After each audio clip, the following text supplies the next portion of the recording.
Good evening, everyone. I'd like to thank the Victorian branch of the Statistical Society of Australia for inviting me to give the Bells Lecture this year. It's an absolute honour to be able to share my thoughts on the important issue of trust with the wider statistical community, yourselves, especially on World Statistics Day. To begin with, I would like to acknowledge the traditional custodians of the land on which we're meeting today and pay my respects to their elders, past, present and emerging. For me in Canberra, the traditional custodians are the Ngunnawal people, and for many of you who will be in Melbourne, the traditional custodians are the Wurundjeri people of the Kulin Nation. I'm disappointed that I can't be with you in person, particularly as I really love returning to Melbourne, where I studied and worked for many years. But given the way COVID-19 has changed nearly all aspects of our lives this year, I'm just glad that I can be with you virtually. I look forward to chatting with you and answering your questions after my talk. As noted, I'm from Melbourne. In fact, I studied and then worked at the University of Melbourne. While I'm too young to remember Morris Belts, I did have the privilege of learning from and working with some who'd been colleagues of Professor Bells, including Betty Labey and Alison Harcourt. I remain indebted to the department who, in the traditions established by Professor Bells, provided me expert tuition and substantial early career support. I'll add that even in the 1980s and early 90s, and despite some of the horror stories you hear in Australia and around the world, I was given every encouragement as a woman in STEM. During my time in Melbourne, I attended a number of Bells lectures, which I thoroughly enjoyed, including the dinners at University House afterwards, where, although I was pretty young and green, I was always made to feel very welcome. The United Nations has designated a very wide range of days where it acknowledges the importance of a myriad of groups, commodities and themes, including, for example, those living with a disability, the scouting movement and pulses. And that's right, split peas, lentils, etc., which are a very important food source for much of the world's population. Just recently, it was International Mental Health Day. The one, of course, closest to my heart is World Statistics Day, which is held every 5 years and falls today, the 20th of October 2020. The theme for World Statistics Day this year is connecting the world with data we trust. So this evening I'll explore the concept of trust in relation to the official statistics produced by government. I'll be exploring both trust in statistical institutions and how they behave, and trust in the statistics produced, the numbers. I'll explain why trust is now a big issue for National Statistical Offices, which I'll abbreviate often in this talk to NSOs. And I'll talk about how the ABS and other NSOs are working to strengthen trust amongst stakeholders, including the public. Also, while I don't want to dwell on COVID-19 too much, I'd like to talk about it as an example of how the ABS has provided trusted data in a time of crisis and how this is acting to increase the trust in our ability to be flexible and to deliver in new ways. So let's start at the very beginning, a very good place to start. Before I talk a bit about how the public sector and NSOs are tackling building trust, let me talk briefly about what being trusted means. And there's many different models of trust and approaches, so rather than canvass that field of social studies and ethics in detail, I'll just make a couple of points. Trust is not something that exists or doesn't. There's shades and there's dimensions. And for this reason at the ABS, we've largely stopped talking about social licence, which implies you're either trusted and given a tacit licence to operate by stakeholders, or you're not trusted and therefore have no social licence. Trust is a much more nuanced concept. I might trust you to lend money to, but not to keep a secret. Or I may trust you to keep a really important secret, like I'm about to get a new job, which I'm not, but I might not trust you not to blab to somebody that I don't like somebody else's new hairstyle. So trust is situational and it evolves over time. The adage that trust arrives on foot but leaves on horseback is certainly true, and some experiences in the ABS and other NSOs, which I'll speak about later, are testament to that. Further, trust and trustworthiness are not the same thing. Trustworthiness is a necessary but not sufficient condition to create trust. People and organisations can behave in trustworthy ways but still not necessarily be trusted, and trust is granted by others. I believe that in order to develop trust, 3 dimensions are at play and need to be worked on. Firstly, trust in competence, the belief that I can do what I say I'm doing. For example, protecting data so that it isn't inadvertently released. Secondly, trust in motive, that I understand why you're doing what you're doing and that you're being honest about that. For example, trusting that the ABS is integrating data from various sources with the intention of producing more useful information and reducing the amount we need to survey people and businesses. Not that we're doing that to make data, say, available for government compliance purposes. Thirdly, trust in promise keeping. That when I say I will or I won't do something, that's going to be the truth. For example, that I won't release data about people in ways that allow them to be identified. And all three dimensions are necessary to engender trust. The title of this talk is "To be trusted is a greater compliment than to be loved." And this quote is from George MacDonald, a Scottish author and poet. I believe it holds true for official statistics and statistics in general. It's not possible for everyone to love official numbers produced by the ABS or the results of a statistical analysis. In fact, it's rare that both sides of politics love our figures equally. But we do want stakeholders, including those who use our work and the public generally, to trust that the statistics we produce really do reflect what they purport to measure. And in order to achieve this, we need those who provide data to us to trust the ABS as an organisation. Trust has long been a foundation upon which NSOs are built. Just to emphasise the point, here are a couple of screenshots of material from 3 statistical institutions: Statistics Canada, the Swedish Statistics Office, and Paris 21, which is part of the OECD, showing how they emphasise the importance of trust to their work. It's equally important for the ABS, with our mission statement expressly referencing trust. And for those of you who don't know it off by heart, like me, I'll read it. The ABS purpose is to inform Australia's important decisions by partnering and innovating to deliver relevant, trusted, objective data, statistics and insights. That's a bit of a mouthful, and we are about to simplify it, but the importance of trust in the ABS means that it's going to remain in the statement. We ask respondents every day to provide us with information they value greatly. In our social surveys, we ask for personal details, including name, address, age, sex, income, employment, educational attainment, and in some cases, highly sensitive information, such as health conditions, mental health status, or whether they've experienced violence or been victims of crime.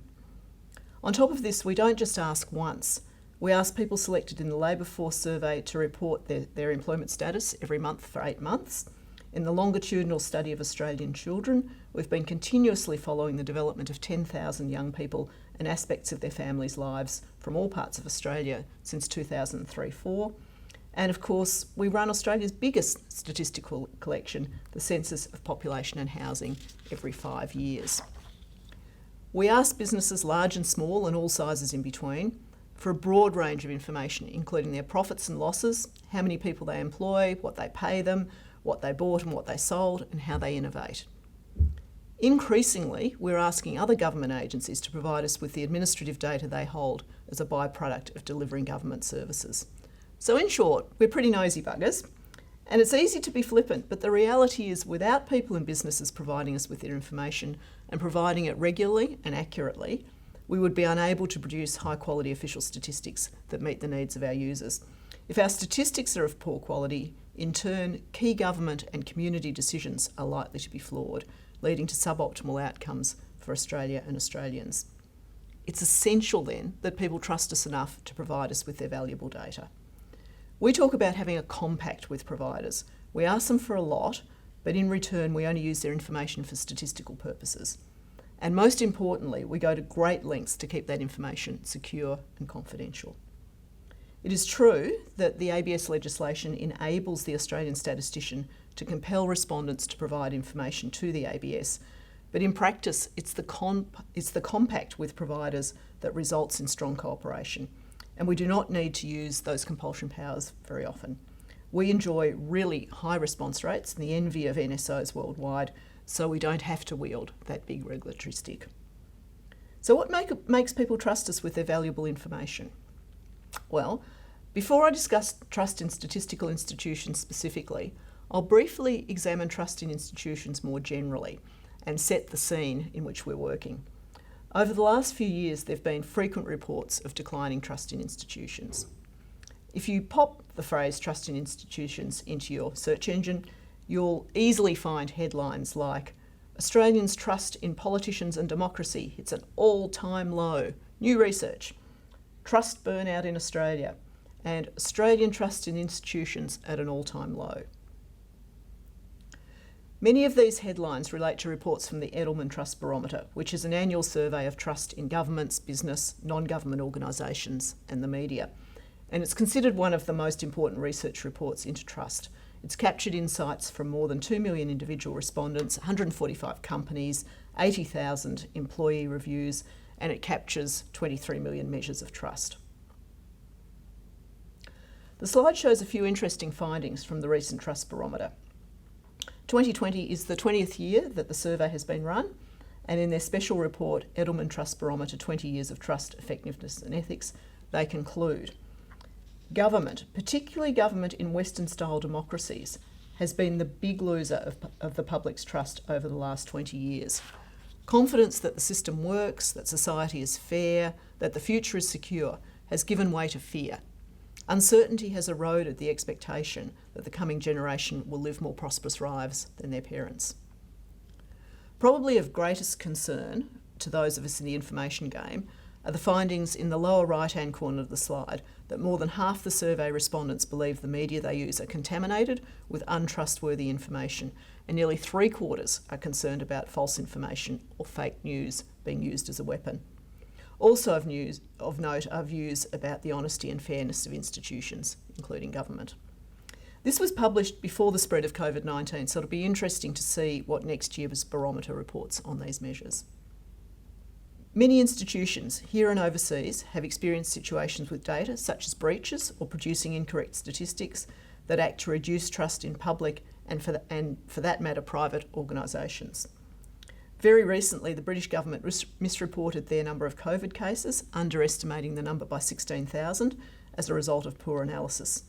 This was primarily through the faulty use of Excel and a package which it could be argued should never be used for large-scale data management or statistical analysis.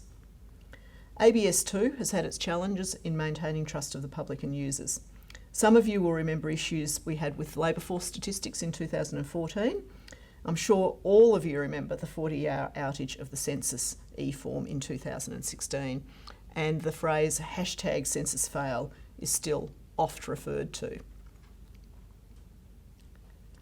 Ken Henry, the former head of the Commonwealth Treasury and latterly of the National Australia Bank, noted in his Treasury valedictory address 3 lessons: that perceptions play stronger than facts, that losses are valued more heavily than gains, and that when things go wrong, few people will be talking about your record of outstanding prior achievement.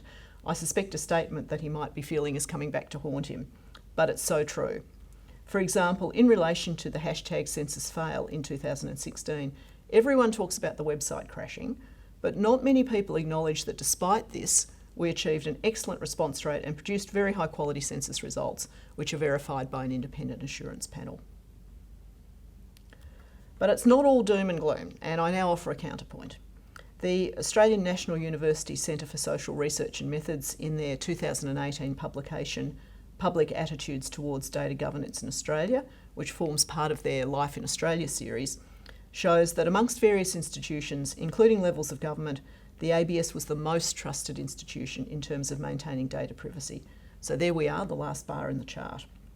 So I conclude, or perhaps I choose to conclude, that in an environment of low trust in government in general, including low trust in the government to protect data, ABS enjoys relatively higher trust.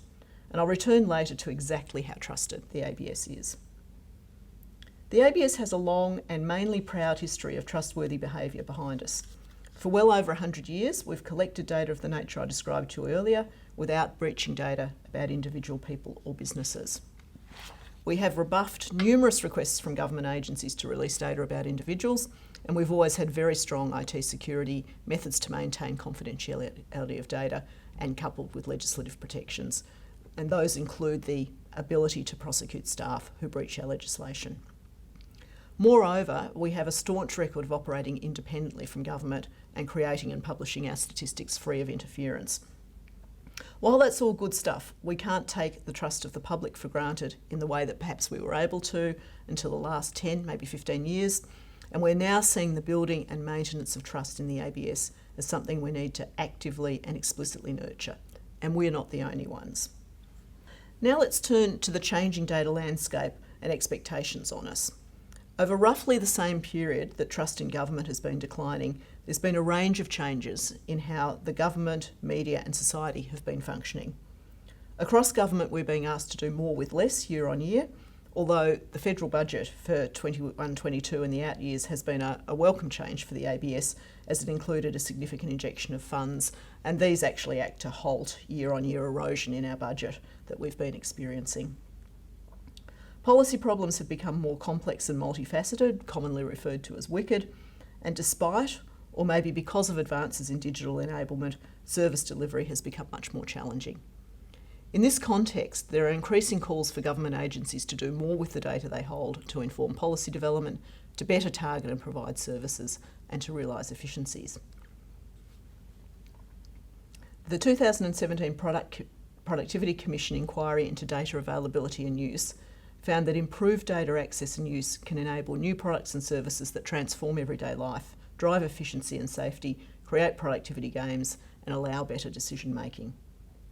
In light of these findings, government agencies have been told to treat their data sets as strategic assets, to release them, reuse them, share them and integrate them.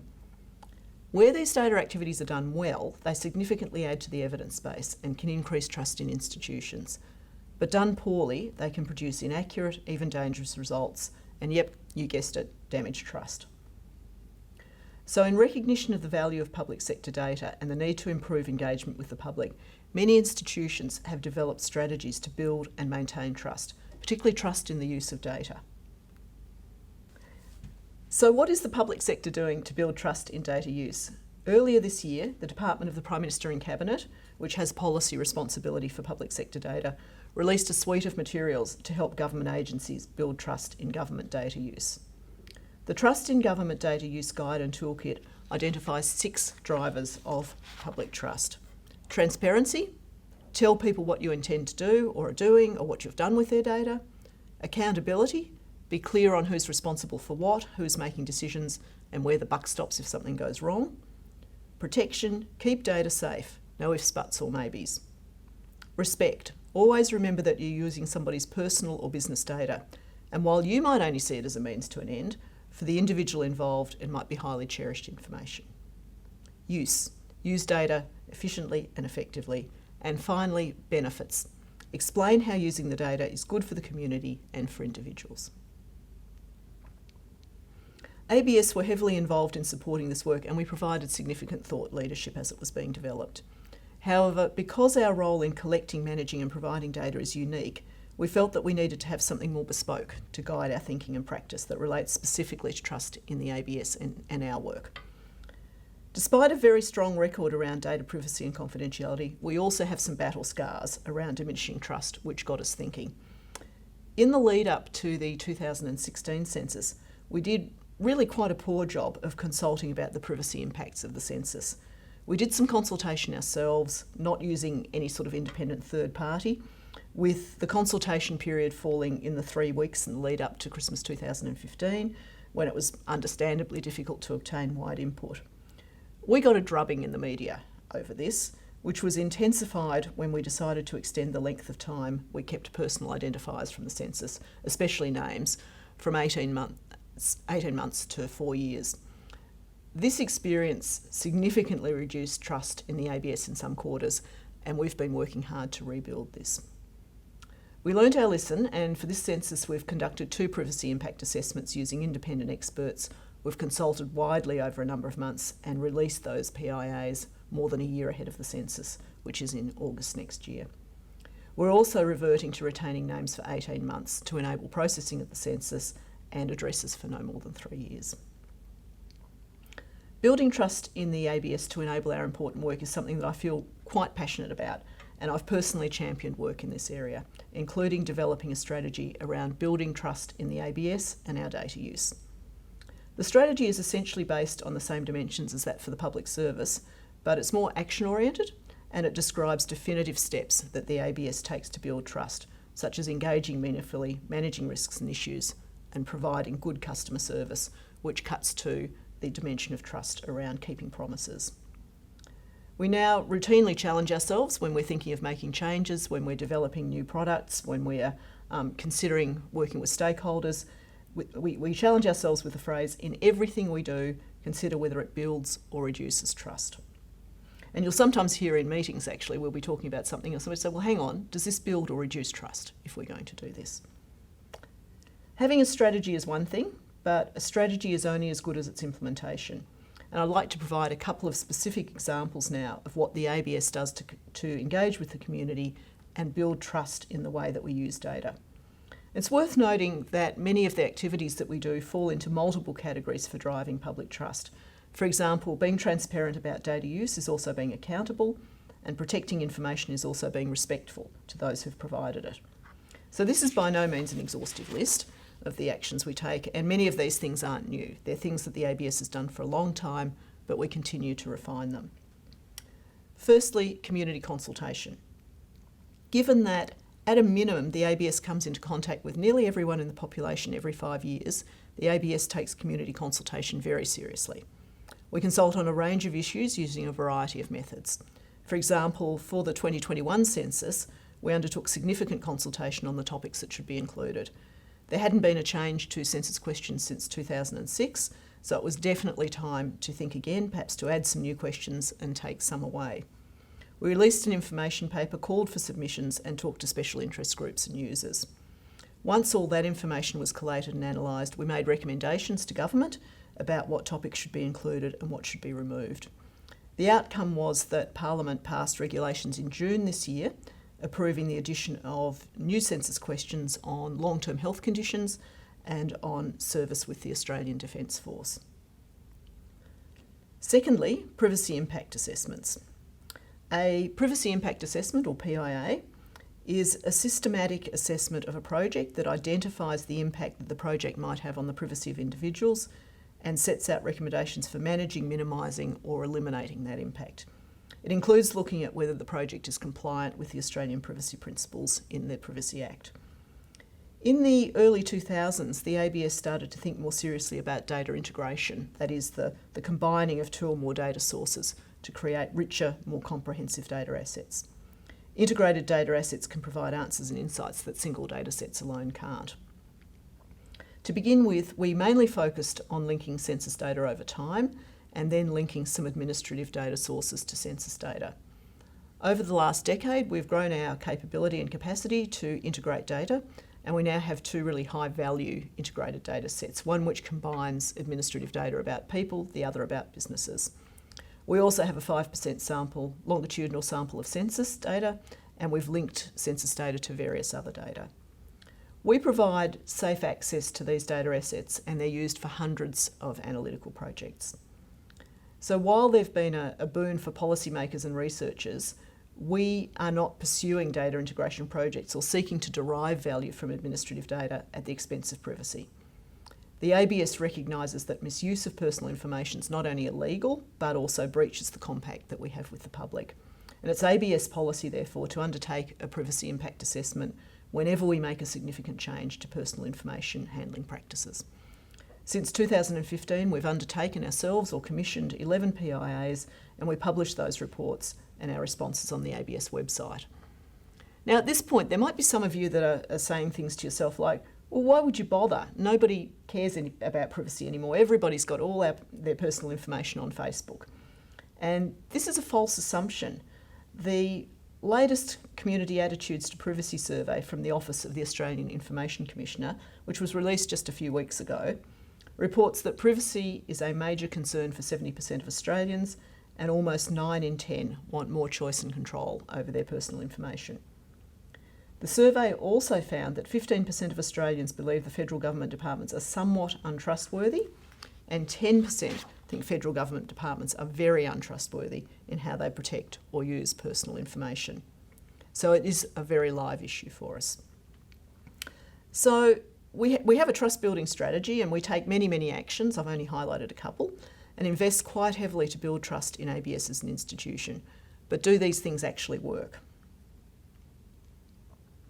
Well, contrary to the rather sombre findings of the EDELMAN Trust Barometer, we do have evidence that the ABS is highly trusted. Every 5 years, we commission an independent survey to measure trust in the ABS and ABS statistics. This year, we commissioned the Engine Group independently to run the third cycle of the Community Trust in ABS Statistics Survey. It's a bit of a mouthful. It was previously run in 2010 and 2015. The survey measures the level of trust in the ABS amongst the general community and amongst informed users of ABS statistics.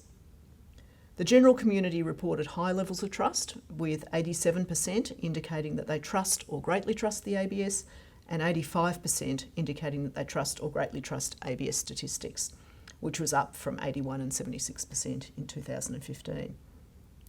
Consistent with the 2015 results, informed users of ABS statistics, such as academics, journalists and economists, reported extremely high levels of trust, with 100%. Yes, 100%. We didn't believe it when we first saw it, but it was 100%, indicating that they trust or greatly trust the ABS as an organisation, and 99% indicating that they trust or greatly trust ABS statistics. There was a positive association between the level of familiarity and level of trust. General community respondents who indicated that they know the ABS well were more likely to say that they trust it a great deal, 63%, compared to 33% who know the ABS only a little bit or had only heard of the name. Respondents with high levels of familiarity with the ABS also had higher levels of trust in our statistics.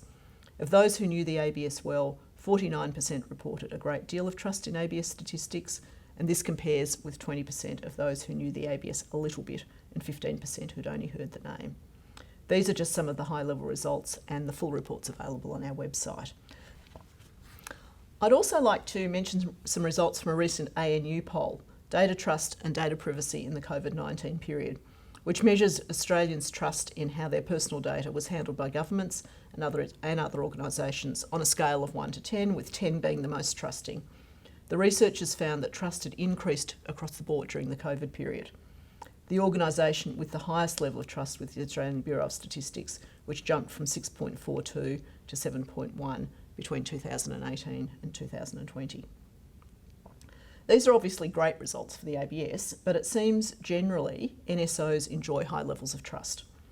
Various statistical offices conduct the type of trust survey we do, and in fact a small group of us designed the original NSO trust survey together so that there's comparability of results.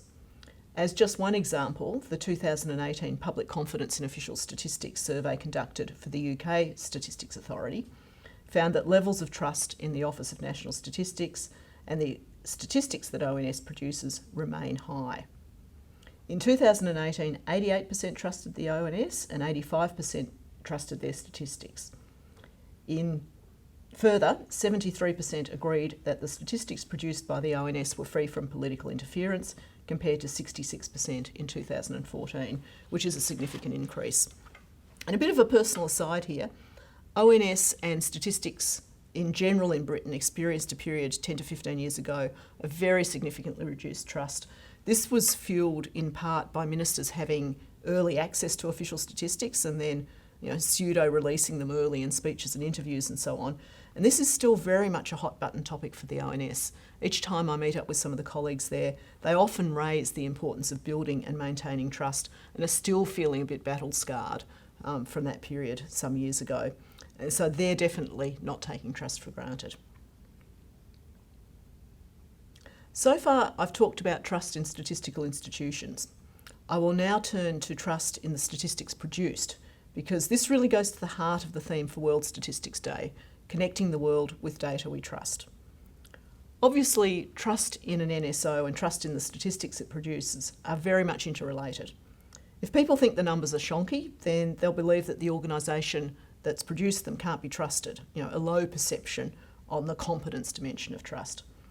If they think the organisation is not trustworthy, for example, that they're not impartial in how they compile their statistics or ask biased questions, then users won't trust the numbers. The use and users of official statistics are many and varied.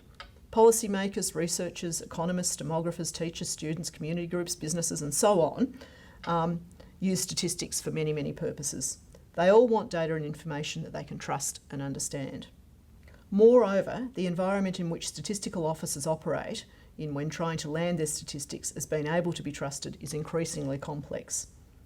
Thanks to the rise of technology, the internet and social media, we're awash with data and information, but misinformation and fake news abounds, and it can be difficult to pick the facts out of the lineup. Last year, John Pullinger, former head of the UK statistical system, including the Office of National Statistics, and current president of the International Association for Official Statistics, discussed trust in official statistics and why it matters at a Paris 21 conference. John is an extremely elegant speaker and writer, and so I'm going to quote from his keynote address. There is an unprecedented amount of data, a proliferation of channels to propagate it, and often weak incentives to ensure that the information we receive is what it purports to be. The job of official statistics is to be the trustworthy servant of democracy and to stand up and stand out.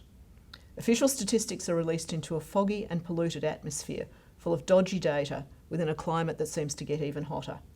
A climate where many people all too readily cloak their vested interests in a fake veneer of statistical claims. Keeping data safe is also a huge ongoing challenge. All organisations, statistical institutions, government departments, university, private sector companies, and even individuals are under almost constant cybersecurity attack. It's relentless and not cheap to combat. So how does the ABS, or any NSO for that matter, produce statistics that meet these varied needs and give people information they can trust? Well, despite what many internet memes claim, we do not just make them up. We rely on building blocks, frameworks, standards and processes that have been in place for many years. These include the United Nations Fundamental Principles of Official Statistics, data quality frameworks, and many international standards and classifications. I'll now discuss each of these aspects briefly and then use the ABS's COVID-19 statistical response to demonstrate how everything I've talked about built together to create trust in the ABS when it ventured very quickly into uncharted territory. First, the fundamental principles of official statistics. The United Nations Statistical Commission, the highest level international governing body for official statistics, adopted the fundamental principles of official statistics in 1994. In January 2014, and yes, it did take 10 years, they were adopted by the General Assembly. This recognition at the highest political level of the UN, not just the technical level, underlies that official statistics is crucial for decision making and affirms that every nation should produce its official statistics to be compliant with these principles. The principles essentially describe the ingredients you'd combine together to create a professional statistical institution that delivers high-quality, trusted official statistics. I won't go through all of these in detail, but I'll talk about a couple of them and explain what we do to meet the principle. The language of the principles is a bit starchy, it's very UN speak, but the sentiments are sound. Principle 3, accountability and transparency. To facilitate a correct interpretation of the data, the statistical agencies are to present information according to scientific standards on the sources, methods and procedures of the statistics. We provide comprehensive information about our methods on our website and alongside statistical products. This helps users understand and interpret the statistics so that they don't draw incorrect conclusions. Misuse of reporting of statistics, even if it's unintentional, can reduce trust. So providing users with caveats and quality statements is important to prevent misuse. Principle 9, use of international standards. The use by statistical agencies in each country of international concepts, classifications and methods promotes the consistency and efficiency of statistical systems at all official levels. ABS contributes to the development of and complies with a large range of international statistical standards that describe how key statistics such as national accounts, consumer price index, unemployment figures, etc. are to be compiled and reported. It's these sort of standards that, for example, mean that someone is classified as being employed if they took at least 1 hour of paid work in a reference week. That's the International Labour Organisation's definition of employment, and also why we and other NSOs publish a lot of supplementary data on employment, such as figures on those who would prefer to work more. So the fundamental principles of official statistics provide clear parameters on how statistical institutions should function without being overly prescriptive. If a statistical institute operates within these parameters, it is likely to be seen as professional and trustworthy. While the principles are a touchstone for us in official statistics, there's no mechanism to know whether an individual agency or a country complies with them. However, there are other international frameworks from the OECD, the IMF and others with which we need to comply that speak to that issue. For example, the OECD has a recommendation on good statistical practice, and it's worth saying that for the OECD, it's recommendation with a capital R, and it's a legislative instrument, which means that member states of the OECD have to comply with it. It covers essentially the same territory as the UN Fundamental Principles, but requires a very large range of practices to be in place. For example, on the component ensuring professional independence of national statistical authorities, there are 12 requirements, including the head of the National Statistical Office and, where appropriate, the heads of other national statistical authorities have the sole responsibility for deciding on statistical methods, standards and procedures, and on the content and timing of statistical releases. This is explicitly provided by law. And another one out of the 12, data collection, data production and release of information are ensured without formal approval from third parties. OECD countries are assessed against the recommendation, and our assessment document is available on our website. There are then a range of technical bodies, many of them under the UN umbrella, that provide manuals, standards, classifications, etc., with which we comply. That's the international scene that guides many of our methods and processes, but how do we internally manage and measure quality to create trust? So I'll now look at a couple of things that we do, beginning with the ABS data quality framework. Over many decades, we've designed our data collection, processing, compilation and dissemination processes and systems to produce statistics of high quality. But what exactly do we mean by high quality? It's not just complying with a whole range of international and some national standards, but producing statistics that are fit for use, meaning that users can confidently adopt them for the range of purposes for which they need it. The ABS Data Quality Framework provides the standards for assessing and reporting on the quality of statistical information and assists with the development of statistical collections to produce high quality outputs. It's based on the Statistics Canada Quality Assurance Framework and the European Statistics Code of Practice, and I'm certainly aware that when it was being developed, we were doing it at about the same time as Canada, and there was significant collaboration. The ABS Data Quality Framework's a general framework that enables a comprehensive and multidimensional assessment of the quality of a statistical data set, product or release.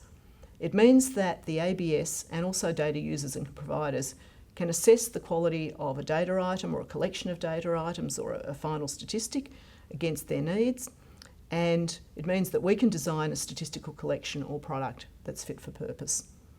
It consists of 7 dimensions of quality, as you can see on the slide, and while we consider all 7 quality dimensions, it's a matter of judgment for users primarily as to the relative importance of each for the particular statistic and the circumstance of use. It's not just about accurate numbers. Let me quickly run through the dimensions and you'll see what I mean. Some of them are perhaps less relevant to the ABS itself, but more relevant to users to support them assessing the quality of the statistics that they are adopting.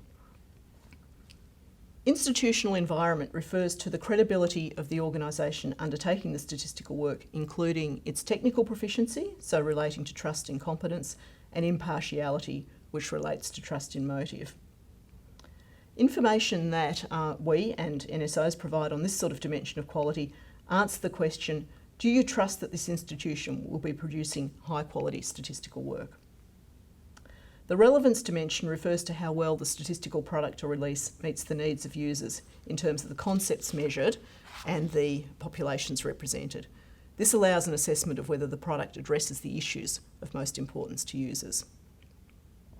Timeliness refers to the delay between the reference period to which the data pertain and the date at which the data becomes available. This is an important consideration in assessing quality, as lengthy delays between the reference period and product availability can have implications for usefulness. It's not high quality if it's too old to be relevant and used. Accuracy refers to the degree to which the data correctly describe the phenomenon that they were designed to measure. This is an important component of quality as it relates to how well the data portrays reality. Coherence refers to the internal consistency of a statistical product as well as its comparability with other sources of information. Coherence is a really important component of quality, as it provides an indication of whether the data set can be usefully compared with other sources to strengthen understanding of the concept that's being measured. Interpretability refers to the availability of information to help provide insight into the data. This would include, for example, metadata. Interpretability is the component of quality that enables information to be understood and utilised appropriately. And finally, accessibility refers to the ease of access to data by users, including how easy it is to know that the product exists in the first place.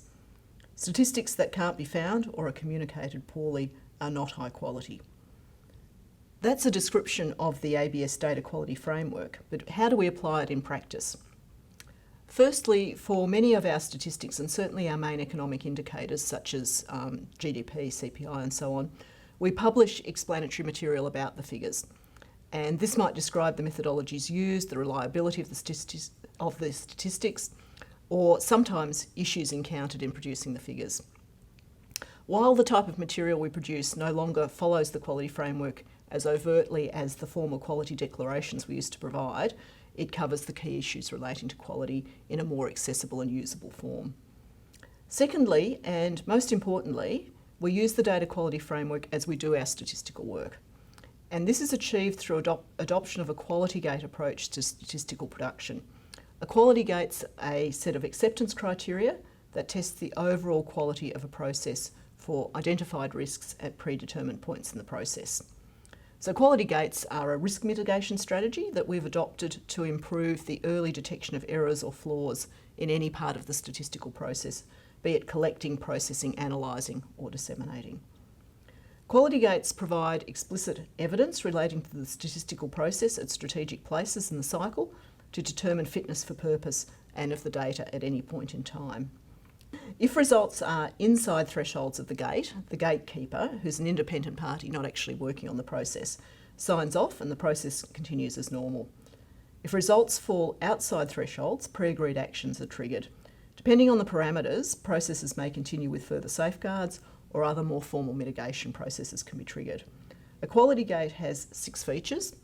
These are where it's placed in the statistical process, the quality parameters or measures which need to be met, the thresholds or tolerances for those quality parameters, the roles involved, such as the sign-off person and who's responsible for remediation, the actions to be undertaken, which are a predetermined set of actions to be undertaken if a tolerance level or threshold is met or not met, and finally, the execution of those actions in practice. As a simple concrete example of quality gates in practice, there's a quality gate for response rates to each of our surveys. If the rate isn't met, or it looks like it isn't going to be met by the end of the nominal collection period, the data cannot pass through to continue processing and analysis.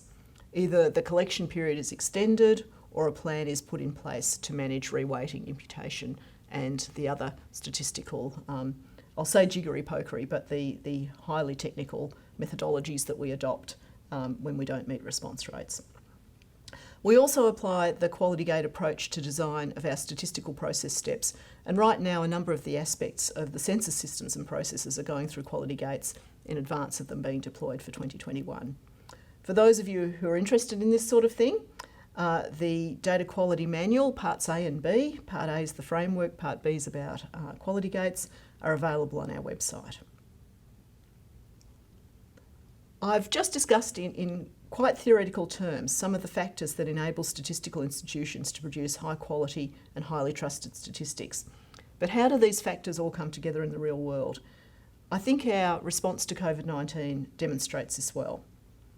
Around mid-March, we recognised the spread of coronavirus meant that there was an urgent need for relevant data to understand the impacts of the pandemic on the economy, individuals and businesses, and to help inform Australia's response. Here's how we stepped up. In brief, we enabled faster survey design and implementation, additional analyses of existing data and exploration of alternative data sources. We also developed 3 new targeted products to provide our customers with the latest relevant information: business impacts of COVID-19, household impacts of COVID-19, and weekly payroll, jobs and wages in Australia. These provide insight into the impacts of COVID-19 on financial wellbeing, mental health, behaviour of people and businesses, and so on. We extended, strengthened and struck new partnerships across government and private enterprise to get access to new data sources, and we fast-tracked our production of statistics to inform the government response. For the first time, we released preliminary data to support the earliest possible access to new information while full analysis was taking place. For example, we now release retail sales data when about 80% of our sample response has been received. We also have built new interactive maps of at-risk populations and of things like employment distribution. The next two slides show some of the results of that work. To offer a bit more detail, the products created during this period were unprecedented. Yes, I had to get the word of 2020 in there somewhere, in terms of their timeliness and detail. For example, the ABS received data on single-touch payroll transactions from their tax office, and we've used those transactions to generate 2.7 billion daily observations. Within 3 weeks of receipt of the data, the ABS released its first weekly payroll and jobs in Australia publication based on STP data. In that period, the ABS had developed the methodology, built a processing system, conducted analysis, and published the results. The ABS also commissioned and conducted rapid surveys of households and businesses. The Rapid Household Survey commenced collection within 8 days of project commencement, and the results were released within 2 weeks of the end of collection.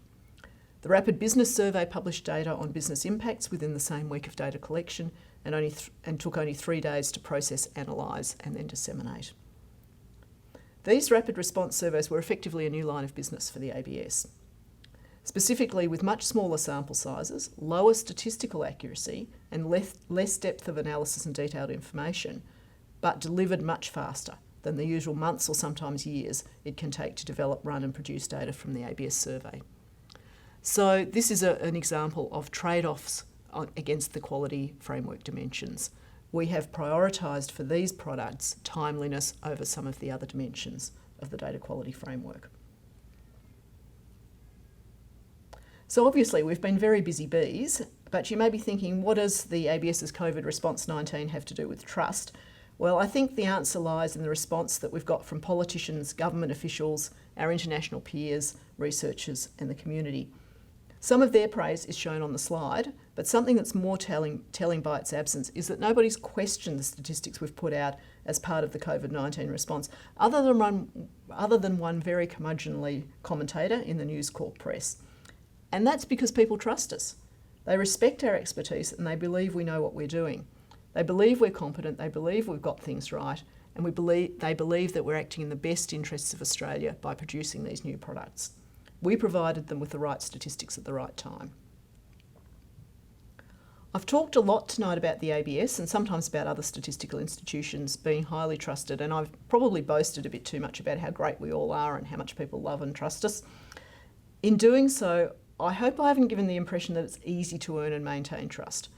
We face complex challenges in the pursuit of trust. And we're acutely aware at the ABS that errors can be hard to recover from and people have long memories. Trust really does arrive on foot and leave on horseback. We don't and we can't take for granted that we continue to enjoy trust in the way that we did, or that we have enough of a bank account of trust to tide us over missteps or set us apart from the levels of broader mistrust in government. Saying, you can trust us is not enough. Organisations have to clearly demonstrate that they're trustworthy and must continually work on building trust. That's certainly true for the ABS. Earning and maintaining trust is hard work but not impossible. We've had lessons to learn from 2016 and other incidences which we've applied across the board, and especially as we prepare for the next census. We've significantly upped our attention across operations as to how we work with our stakeholders, including respondents and users, to be worthy of their trust. And we're quietly pleased, but certainly not complacent, that we're reaping the benefits of this work so that the ABS can continue to deliver against its mission of informing important decisions. To quote John Pullinger again, put at its simplest, the role of official statistics is not to produce statistics. It's about putting numbers to use to the public good, helping our countries make better decisions as trustworthy servants of democracy. We need to generate public value and command public respect. The prerequisites are trust in the numbers and trust in the institutions that generate them. The challenges are not new. The task is not so much about restoring trust, it is about renewing it for today's world. Thank you again to the Statistical Society for the privilege of inviting me to give the 2020 Bells Lecture. I also wish to thank my Executive Officer, Donna Goodman, who did extensive preparatory work for this speech and some of the drafting. Finally, thank you for your attention, and I look forward to your questions.